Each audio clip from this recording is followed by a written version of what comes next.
Good afternoon and good evening to everyone joining us from around the world, not just on Zoom, but also on YouTube and Facebook. We're delighted to welcome individuals from over 35 different nationalities on the webinar today. And I'm delighted to also welcome on board Mr. Neil Allen, who is the secondary principal at Leipzig International School in Germany, who will be talking to us about life in his school and what the admissions process looks and feels like for an international school in Europe, and his experience of what the benefits and the values of an international schooling means to international families.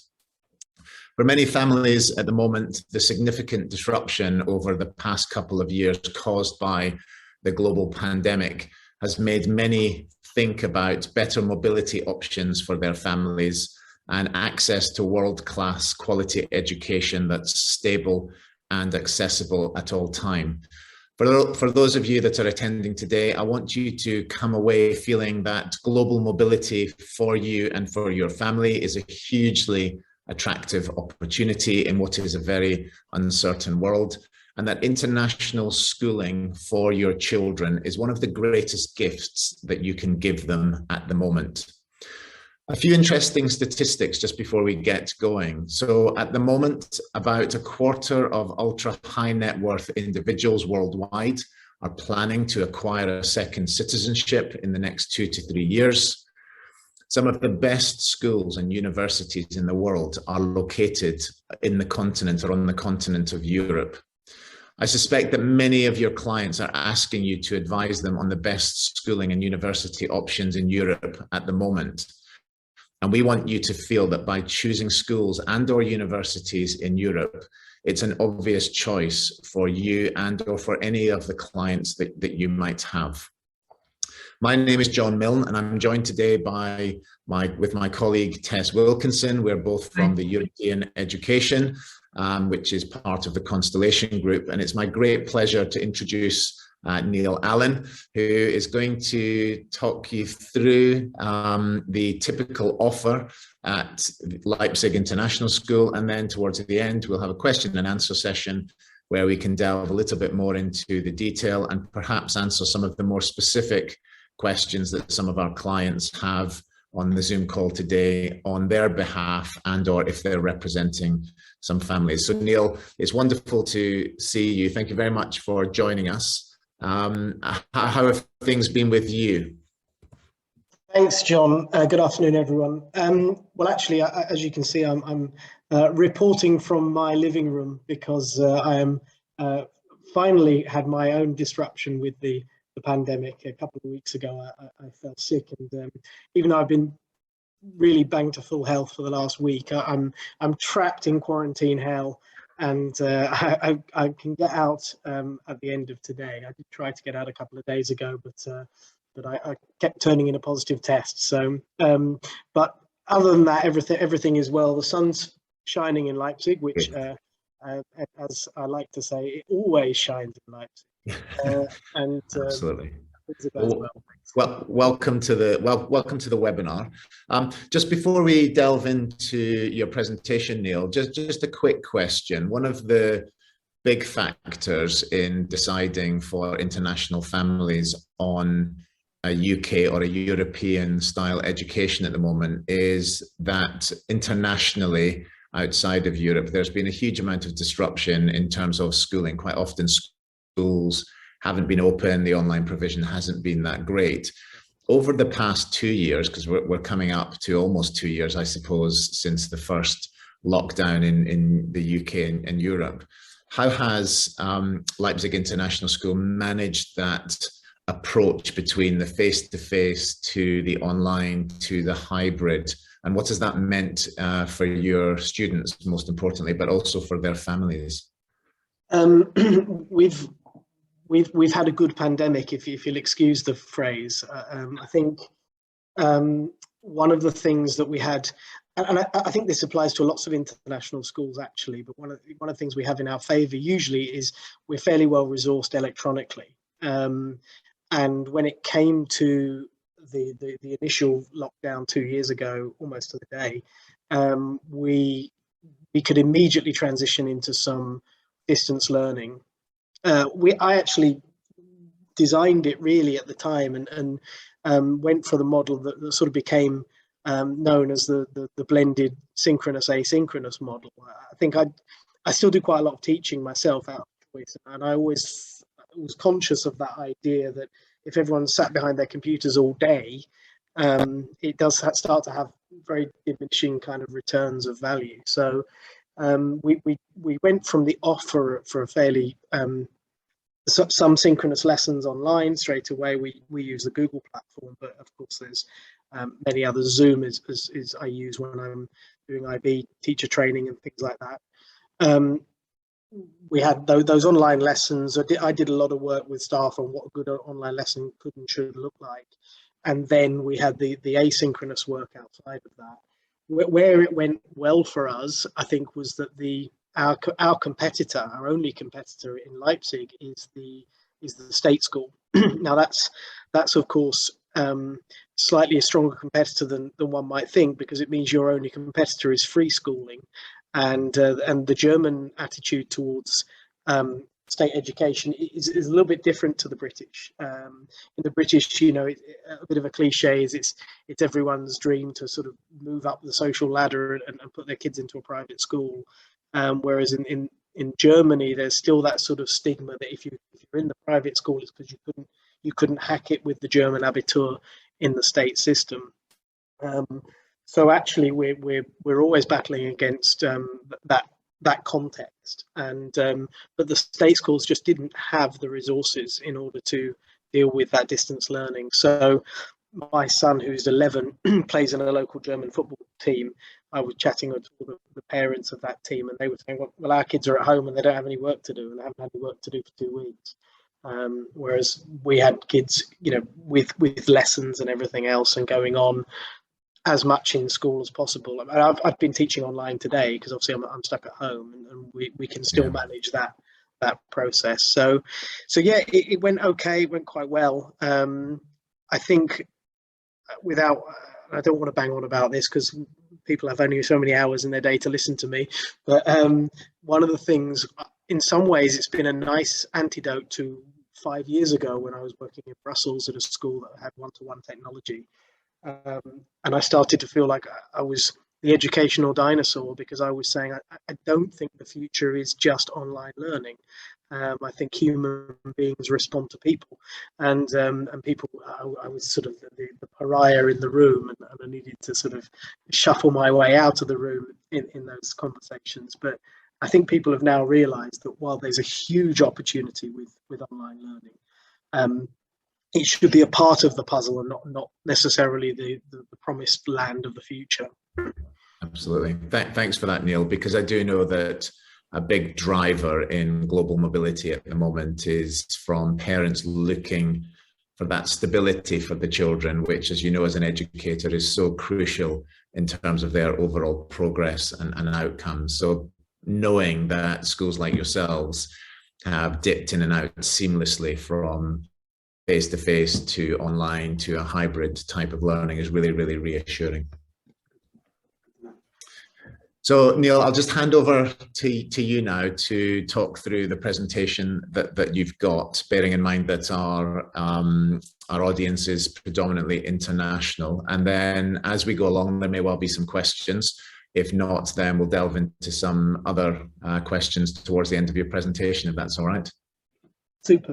Yeah, I'll try to be brisk as possible without sort of going over, skimping on things that I think are important.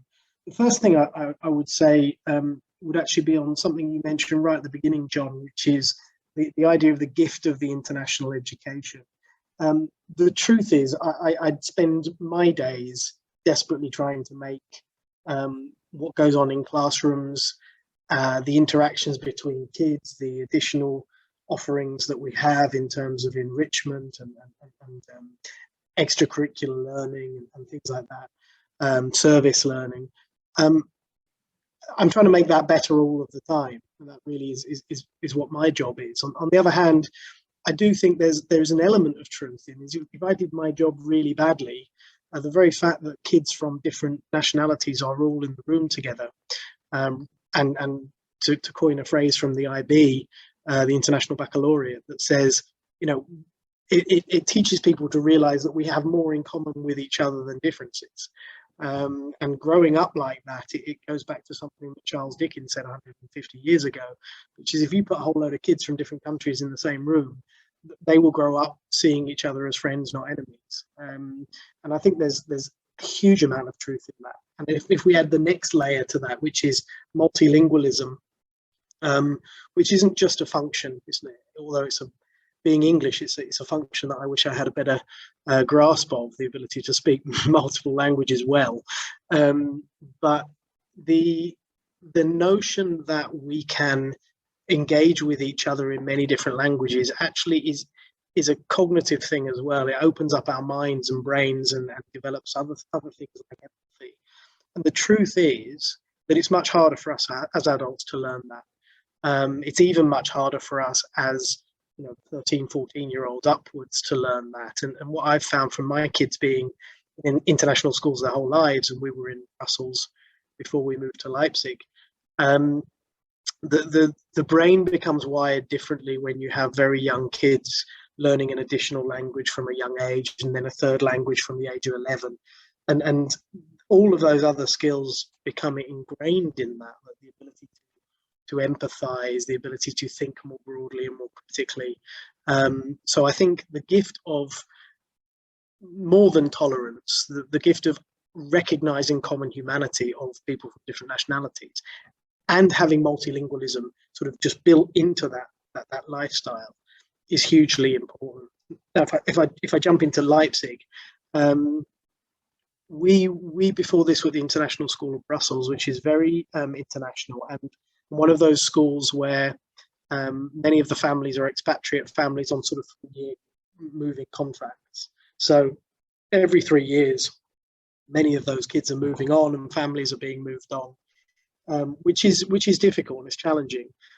Leipzig International School, by contrast, a smaller school, I think a bit more of a homely feel to it perhaps, has not had that kind of flux. We do have about 50% German kids and 50% international students. But I would say even in my 3.5 years here, it feels increasingly like an international school rather than a German private school with some other international families. This is obviously partly because of the work we've tried to do at curriculum level, what we're trying to teach the kids. It's also partly to do with our admissions policy. But it's also partly because we're having more mobile families who are able to come and say, technology's changed, I can live here and I can work online and my kids can go to a secure school. What that's meant for my own children, and my children are now 14 and 11 or going on 15 and 12, is that actually they feel more a part of the community in the school because they know that they're probably going to be here for the rest of their schooling, and so many of their friends will go through the whole school. So it's almost like the benefits of an international school and a fluid international population, but with some of those things that we always feel that some international schools lack, which is stability and long-term relationships and things like that. So I'll zip through this slide very quickly for you. This year in October is our 30 years. We are a medium-sized school now, 950 students from nursery to grade 12, about 650 in the school, if you like, the grade 1 to 12. The other students are in the kindergarten, which is on a separate site. The school, which is a primary and secondary school, 650 kids on site. There's over 80 nationalities across there. But what we find in that environment, as I said, is many of the kids stay all the way through. But at the same time, we're having increasing numbers of international families coming. Basically, up until the equivalent of the high school, so grade 9 upwards, we have a sort of 3 form entry. So there's 3 classes in each year group of about 20 kids in each. So approximately 50 to 60 students in each year group. One of the other interesting things about the school is the speed of its growth. So if you go back 10, 12, 15 years, the numbers were considerably smaller. I mean, Leipzig has grown. It's sort of known as this kind of growing, vibrant community, which I think it still is. It's known as the Better Berlin, but I think it's really it's a beautiful city, very green. And you can understand why people want to come here to the place itself. What it's meant as a school is quite interesting. On one hand, it's now a medium-sized school that has a homely feel for the kids. On the other hand, it's still large enough that you can enact change, or it's small enough that you can enact change. So I think I've found in the 3.5 years I've been here that we've really made quite significant changes that are starting to be really embedded. To what before that in some ways felt like a new school. Now, this is a good thing in my experience, because I've worked in some very old historical schools, and actually it's very hard to change them. It's very hard to change practices and modernize practices in some of those schools. Alongside all of this, though, actually the school's been getting, certainly for the past 5 years, maybe a little bit longer, very, very good IB diploma results. For 50 kids in a year group, which is a large enough size that the statistics can be taken with some degree of seriousness. 34 average points at the diploma is very decent, and we regularly have 10 to 15% of a cohort getting the internationally recognised 40 plus outstanding achievement. And in IGCSE, almost half of our kids year in, year out getting A stars and A's for all of the entries. So there is a very decent set of results. That's fine. You can go on to the next slide. just showing you a little bit where Leipzig is. It is Eastern Central Germany, really. Northern Europe, in the sense, and I like to kid myself sometimes, it's in sort of, we're starting to get down into heading towards the Mediterranean, but we're not yet. It's there. It's about 2 hours south of Berlin, 3 hours from Frankfurt. Leipzig Airport does connect major European cities, but what we find, just out of interest as a family, is a very quick and easy drive up the motorway to the brand new Berlin-Brandenburg airport, and then you can go anywhere in the world very quickly and easily. One of the nice things about Leipzig in terms of its location, and this is a big thing for me as an Englishman living in continental Europe, is I find there's nothing more liberating, and I think you felt it even more in the time of the pandemic, when you can jump in your car and I can be in the Czech Republic, I could be in Austria, I could be in Hungary, I can go down south and I'm in Italy, all within a day's drive. And this is a fantastic opportunity for travel and just for that sort of international experience. So Leipzig itself, in that sense, has been a dream for us living here, having lived in Brussels and the UK as well. We're about 600,000 people in Leipzig, and it's obviously is a central point of Saxony. And we have, having lived in Waterloo, south of Brussels, was where I was living with my family, and then we moved to Leipzig. And people think we're sort of some Napoleon fetishists. Really, we just sort of follow any Napoleonic battle, and that's where we end up next. My wife, interestingly, shares a birthday with Napoleon, but that's another story. We have in Leipzig the Great Battle of the Nations from 1813, an enormous monument here to that. So it's been a tradition of that. Napoleon wanted Leipzig because it was an important trade crossroads, and more recently it was significant in the peaceful revolution of 1989. Leipzig and some of the protests in Leipzig played a big role in the fall of the Berlin Wall and the end of the old East Germany, and indeed the Iron Curtain falling. There's a strong, proud tradition of that in Leipzig.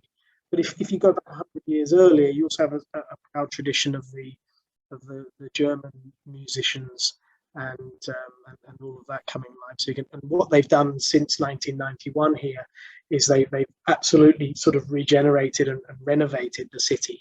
So all of those townhouses that fell into disrepair really under the time of the old GDR have all been glistening and glowing.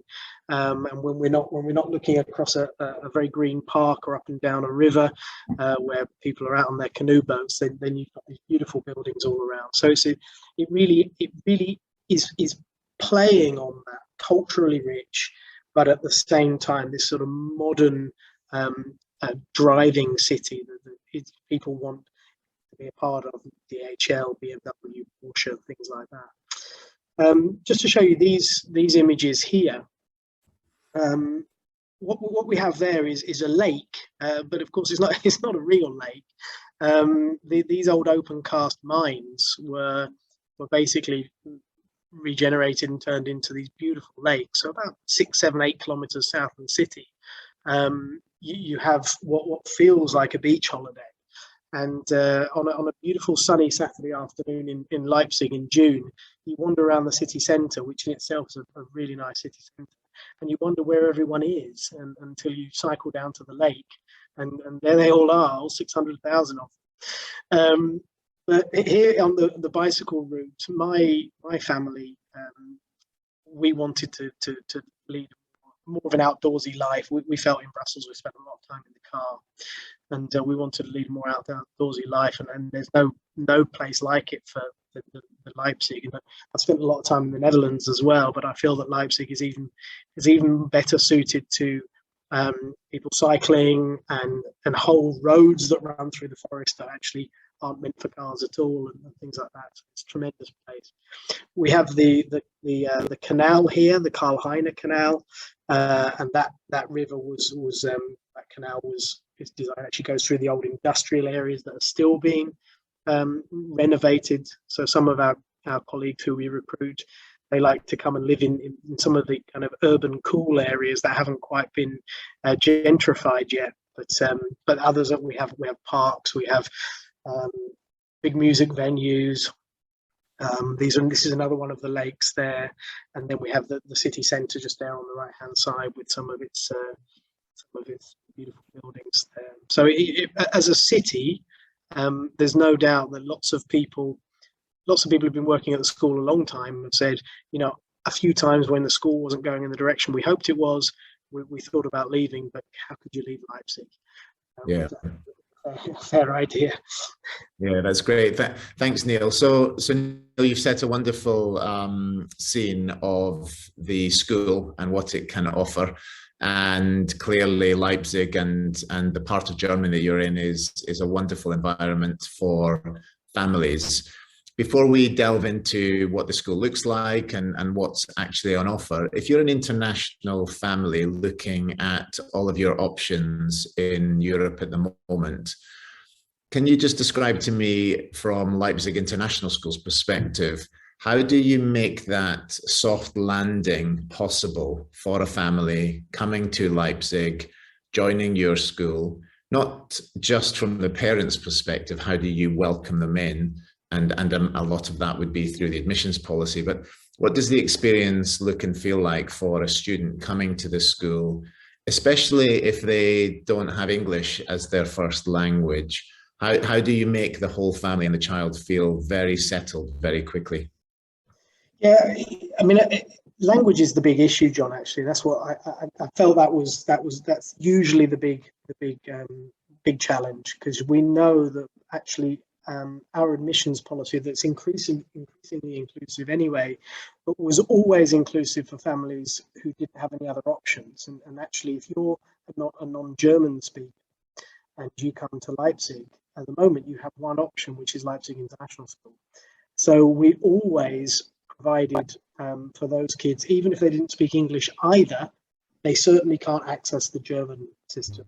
One of the issues I always say as well is, even when we have students who are struggling with our programs or some of our cultural kind of expectations and things, I say we've got to be better for this kid than anyone else, right? Because we have the resources, we have the small class sizes, we have the tailored curriculum, we can offer systems of support. When kids come in, we test them for language level in a very sort of unthreatening way, because then we have English as an additional language support classes, pull-out classes, and additional in-class support. So we have those things that we really try and get families up to speed as much as possible. One of the things we're working on is developing our digital learning programs within the school as well, so that we can direct families to individually tailored digital learning for language, for example, or for getting to know the school, getting to know the city, so that they can actually undertake some of these things themselves. That's a work in progress, but that's a direction of travel. Once then the students are in, we, as you said, a lot of it comes in admissions, but it's also, we have our parents association who immediately engage the new families, to try to give them that sense of being settled straight away. All the way through the school, we have form groups. So the form tutor and then the pastoral program is designed to help that very quick integration, classroom buddies, all of those sorts of things that try to get a family engaged as quickly as possible. The truth is, we're a small enough school still that we can offer that kind of care and attention. So that's the main thing. But the language instruction, the language support is essential for access, I think. That's great. Thanks, Neil. And from a parent's perspective, what type of community do you have for the mums and dads? Because for them, making friends, it's crucial. It's really, really important. Do you have versions of PTAs or parent-teacher associations? Yeah, that's right. Yeah, we do. It is interesting for the fact that we actually have many of our local German families. Naturally, they already have their networks. What that actually means is the international families find each other very quickly through the parent association, and they tend to be quite active in creating their own groups in support, and they tend to actually be the most active parents in the parent body as well. So again, it sounds like it's for the wrong reasons, but actually what you have is 50% of the parents being totally engaged and proactive in trying to work with the school and trying to work in direction, rather than 100% of the parents in a 3,000 kid school, which is harder to then have a direct impact and influence. But yeah, that's our systems for that. That's great. And in terms of the 50% of the population that are international, how diverse is that 50%? What types of nationalities typically would you see? It's increasingly so we have quite a lot of British students, both from the staff body, but also from other families. We have Italian families. We have lots of in the sort of Eastern Central Europe. So many Czech families, some Hungarian families, a number of Polish families. Some Dutch, not a huge number of Dutch, some Belgian, some French, so mainly European. We do have some Korean families as well, a small number, but we have sort of a handful of Korean kids across the secondary school. But the majority, we would probably say, would be families from Eastern Central Europe, and then the surrounding countries, the Italians, the French, the Belgians. Yeah. And some North Americans as well. Sorry, some US families. Great. Yeah, no, that's great. And before we go into the detail around the school, in terms of the admissions, clearly it differs at different entry points and different ages. But generally speaking, what type of student are you looking for? What are the attributes that you would like to see in a student? I'm a big believer in not being academically selective. Which, and I say that with having also announced very good academic results. It largely comes from that belief that actually you create the right learning environment, and all kids can progress. And actually, I have no concerns at all about the student who gets 26 IB points rather than the one who gets 40. of course, what you, and this is one of the tricky things, because we're all growth oriented. But as a school principal, I've also have to consider the 370 other kids. And while there might be some young person who's from a difficult family and there's some difficult backgrounds, and that's my roots. I mean, I grew up in, I started teaching in the state system in the UK, and you do all you can to help kids from troubled backgrounds. But the truth is that, you know, if I have an open door policy to every student who's going to come in and take, you know, a real disproportionate amount of resources and trying to keep them on track, and that has a negative impact on everybody else. So I would say generally students who are keen to learn, as any 14-year-old is, keen to learn, engaged, you know, aspirant for sure. I mean, most of our kids, even if they're not hugely academic, they have plans for their lives. And even if that means they take 3 IB certificates and they look into some technical college after school, that doesn't mean that they're not going to be really sort of aspirant when they're here. We're also, I'm a big believer in a balanced program.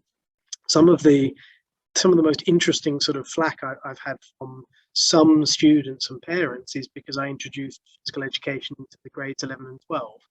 I just said there's absolutely no reason why I want 17-year-olds slumped behind a computer screen all day, and without having 1 hour a week where they can do some physical activity. And it's funny how that was the controversial policy decision, but it's something I'm fairly unapologetic about. But I'd like balanced students. You know, we've really ramped up our enrichment program of other activities. The school was already doing really good things with music and sport, but we've now really sort of tried to broaden that program to the visual arts and other performing arts and other activities as well. So a balanced kid who's aspirant and wants to do well. Great, excellent. So your typical student, basically, and even if their English language isn't up to the required standard, there's lots of support, lots of understanding. And, you know, being an educator myself, I do know that in the right environment, it's incredible how quickly young people develop language acquisition skills and learning if they're in the right place and they feel welcomed and safe and secure and they're motivated. Yeah, I agree. My Polish friends who I used to live next door to in Brussels, who they were interpreters in the institution, they spoke sort of 5-6 languages or whatever. And I always sort of shamefacedly would sort of admit to my moderate passable French and English, and that was it. And they would shrug their shoulders and say, it's all about need. You know, as English speakers, you don't need to, and we do.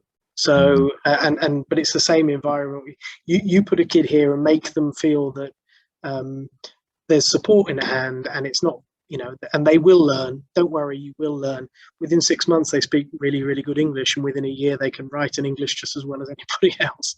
So yeah, I agree with you. Yeah, no, that's great. And certainly listening to you and hearing the passion in your voice for young people, I can tell that at Leipzig International School, there's definitely that culture of wanting young people to do well. Yeah, thanks. I appreciate that. Again, probably the thing that I'm most unapologetic about, and you know, it's the same in any environment.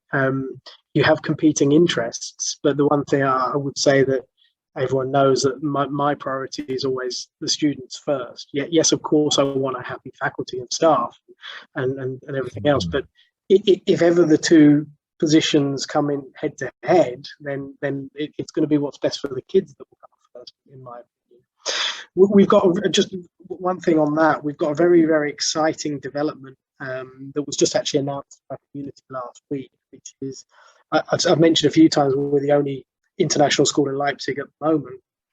But what we've just announced the plans for, that will start immediately next year, but then we'll kind of work up through the school, is that we will have essentially 2 pathways. We'll have the international pathway and we'll have the European baccalaureate pathway. So we'll basically also become an accredited European school. so that students can then choose which pathway they take. It will eventually, in fact, quite relatively soon, it will mean that we'll have a new purpose-built primary site. The secondary school, the building you can see there in the picture now will be which is a magnificent building, will be the secondary school. And then, if growth continues as it has been, will probably then be the middle school with a new purpose-built high school, with the idea that you have two parallel pathways, which probably have some crossover in some subject areas. Yeah, for the that's great. and the European backpack. Yeah, no, very clever, and very personalized for the students as well, which I think is what parents want, isn't it? They don't necessarily want the right things for their children, but having the options available to them really gives them the best of both worlds, which is great. So thanks for that, Neil. So moving on to the actual physical school, and then I know that we're going to delve into a little bit around the curriculum as well. Do you just want to talk us through some of the slides that are coming up in terms of the actual location of the school and what's on offer? Yeah, Leipzig's. I will say Leipzig's got the height of a city, but not the breadth of one. So it looks and feels like a city. It's got all the amenities of a city. You can basically walk from one end to the other in 20 minutes, and you can cycle anywhere in 5. And what we have here is our school building, which is was an old schoolhouse in the 19th century, but it's all been renovated. It's the sort of pinky one at the angle there. It basically backs onto that bit of forest and a huge park with the main river running through it.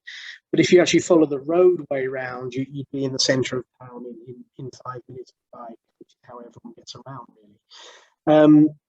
We have, it's a smaller campus in lots of ways. And again, remember, I came from a big school with an enormous campus out of the city. It's a lovely campus. There's that lovely sort of playground area, some brand new sort of artificial pitch just in the playground there, but also just behind us is a local football club which we have a partnership with. They've just built a brand new AstroTurf as well, so we do our sports activities out there as well.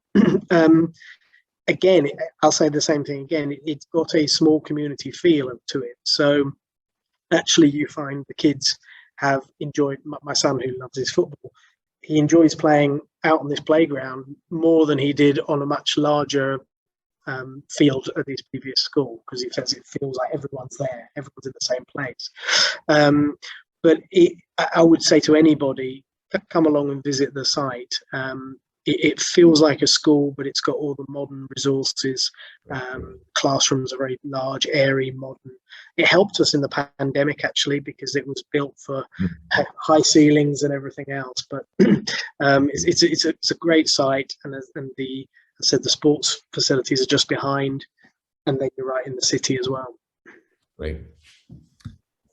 And the kindergarten, so you start with the young ones.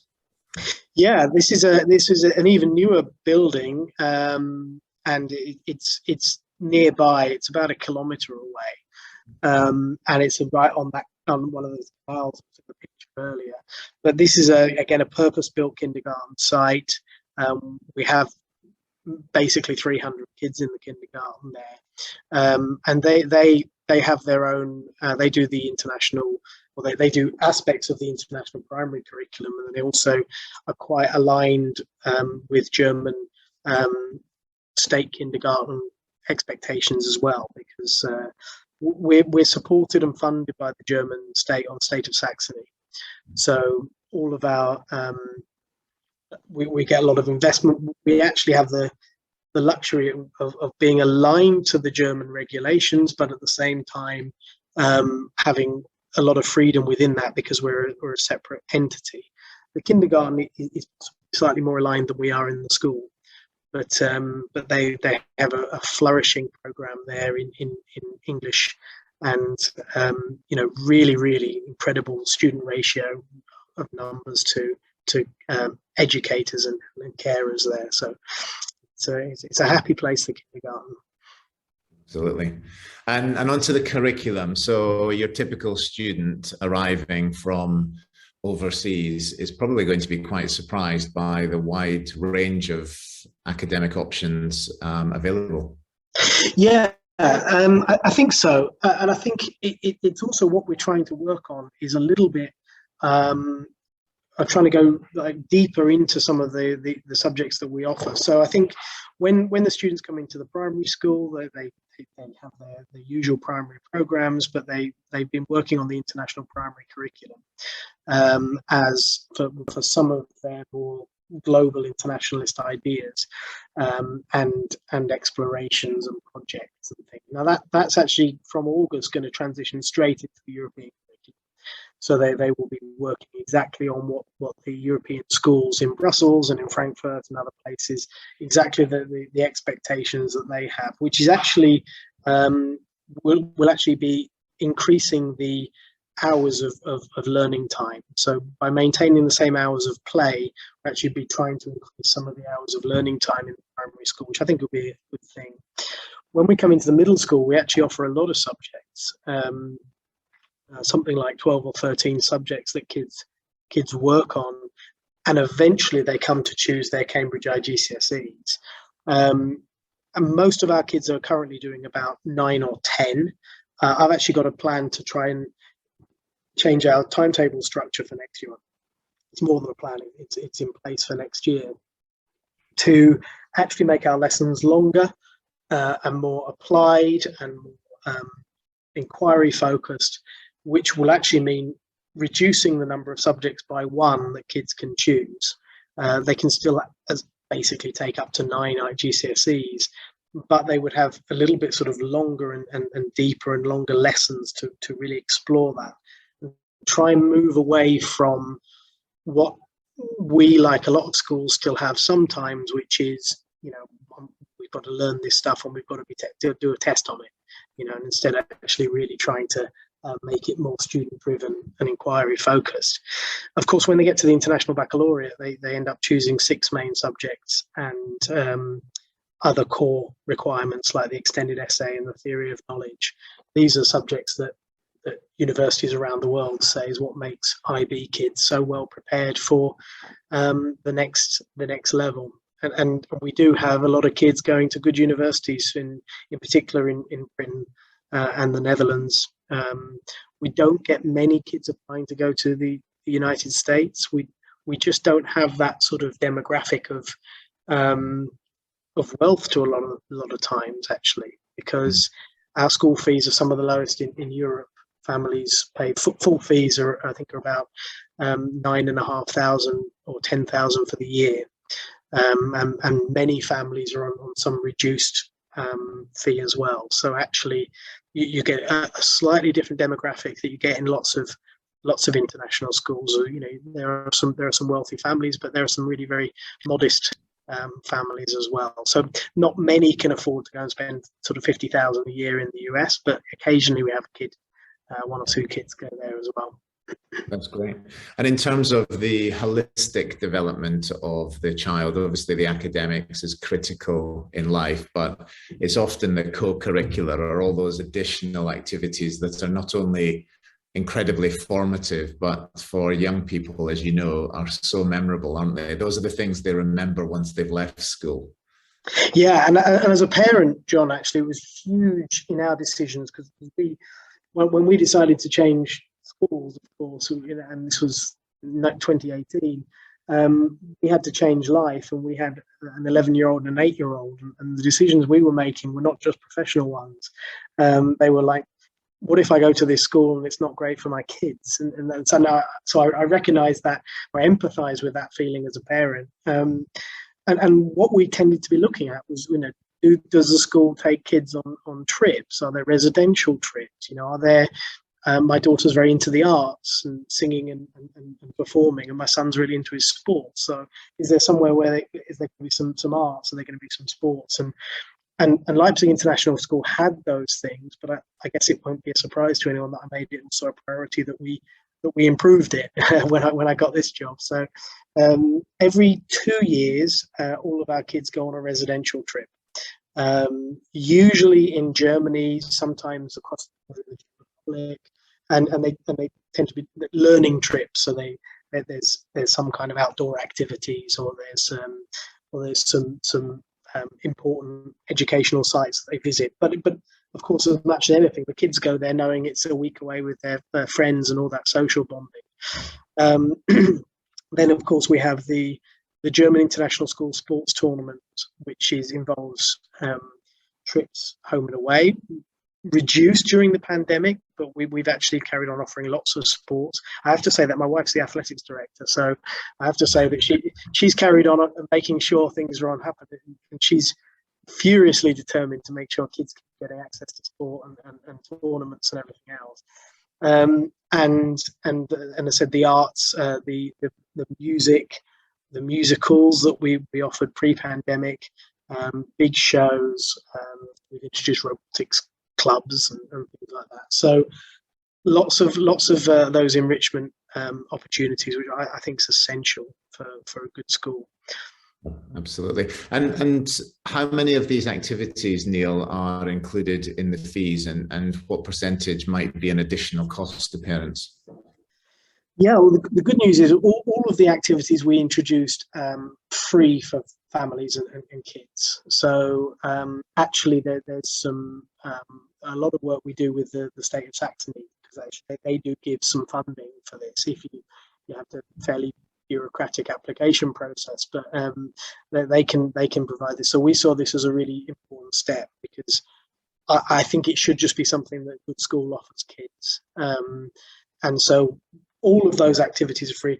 The only exception is there's a small fee for taking part in the sports, and I'd have to remember the exact details, but it's something like €50 for a term of one of the sports or something like that. But it's a relatively modest additional cost. And then we try and make sure, and then of course once every 2 years there's the parents pay a certain amount for those residential trips, but we try and keep those costs as low as possible for families. Great. And the head of school?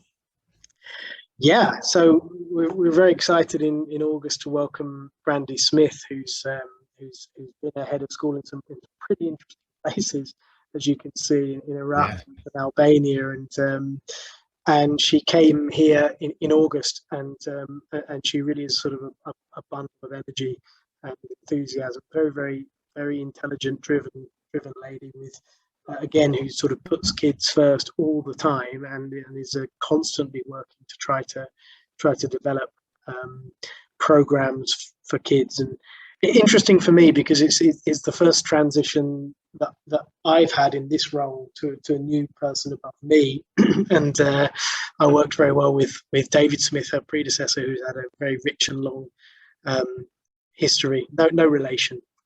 A very rich and long history as a head of school all over the world, and someone that I would call a friend, and enjoyed working with and learning from.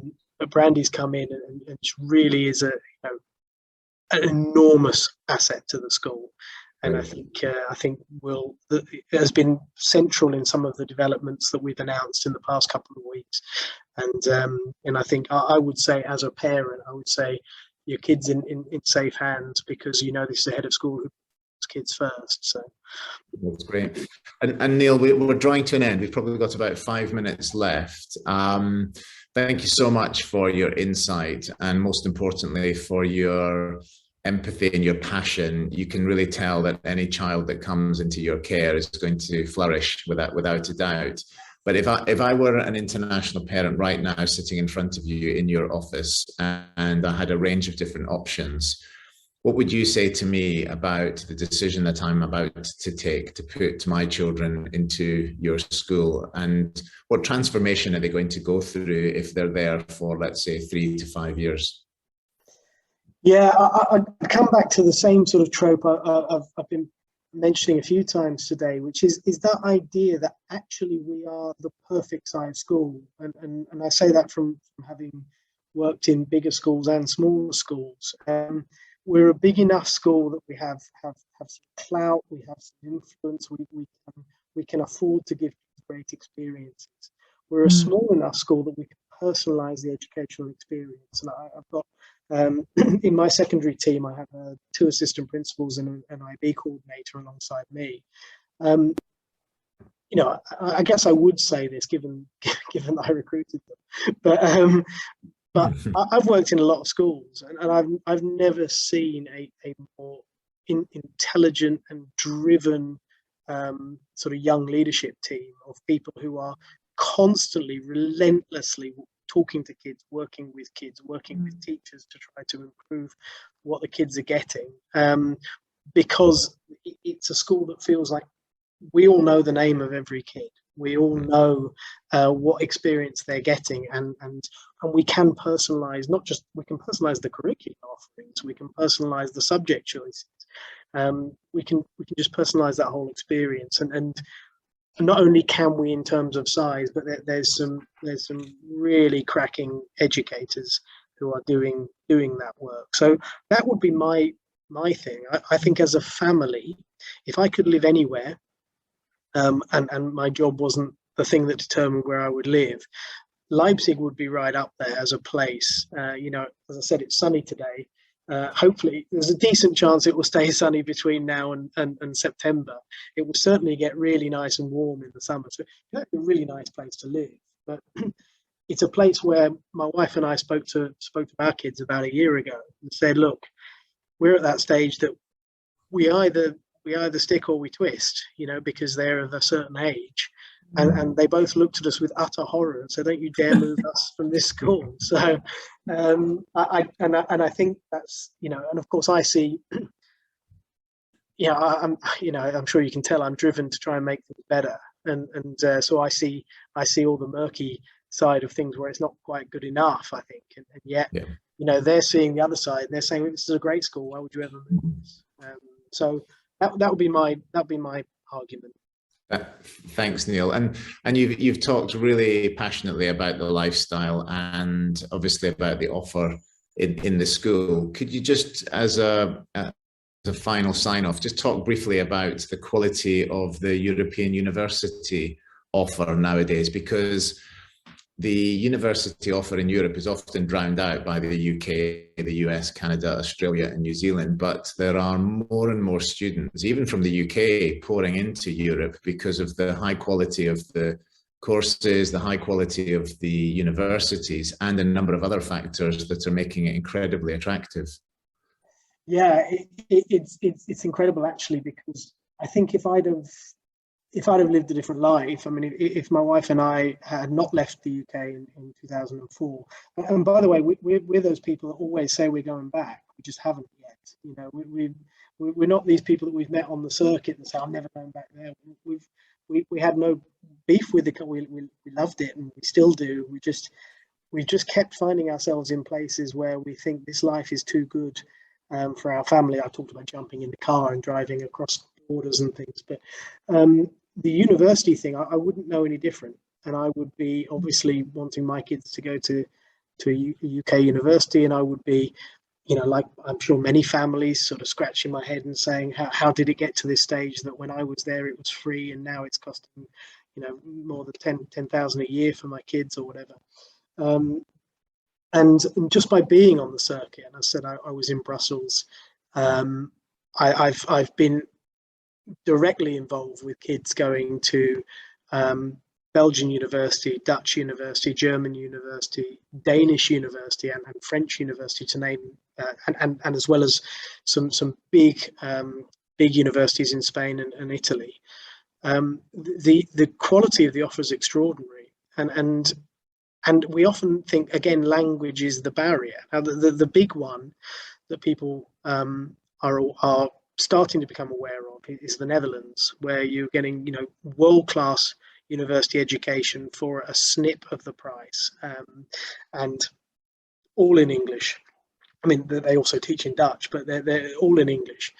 And if you ever spend any time in the Netherlands, you could be in England sometimes. You realise that everyone speaks better English than me, and then we go to, suddenly I've got a student who's an Israeli student who, you know, speaks a tiny bit of French and speaks English. And next thing you know, she's going to study in Milan.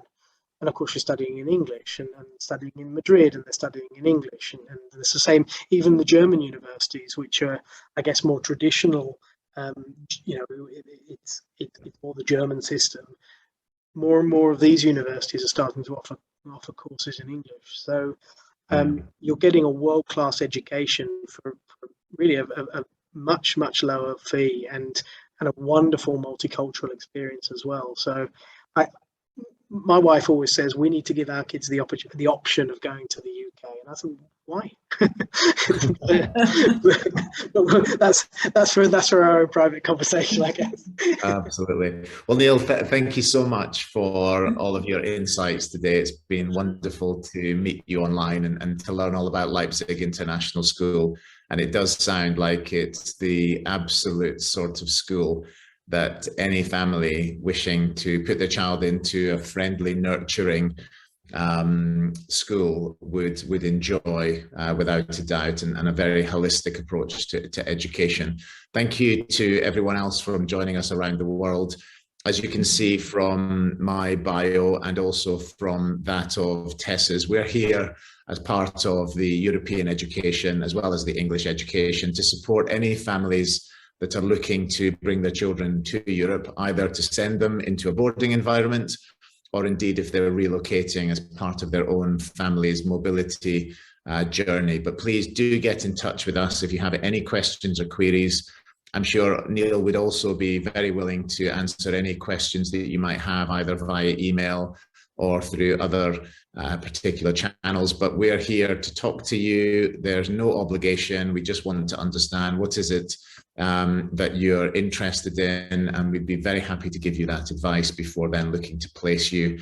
But thank you so much for joining us from around the world. It's been a wonderful, insightful webinar. I always love these webinars because it makes me so envious of my own international career. And I'm back in the UK now, and it makes me want to get out there again. But thank you, Neil. Thank you to the school as well for allowing us the time to have you on board. And we look forward, hopefully, to referring some clients to you over the coming months and years, and hopefully crossing paths again in the future. But on behalf of Tess and myself, thank you for joining us, and thank you to everyone from around the world for joining us too. We will be sending out a recording of this webinar, so do feel free to pass it on to any friends, families, and or colleagues to tell them about the wonderful story in Leipzig in Germany, and also the services that we provide.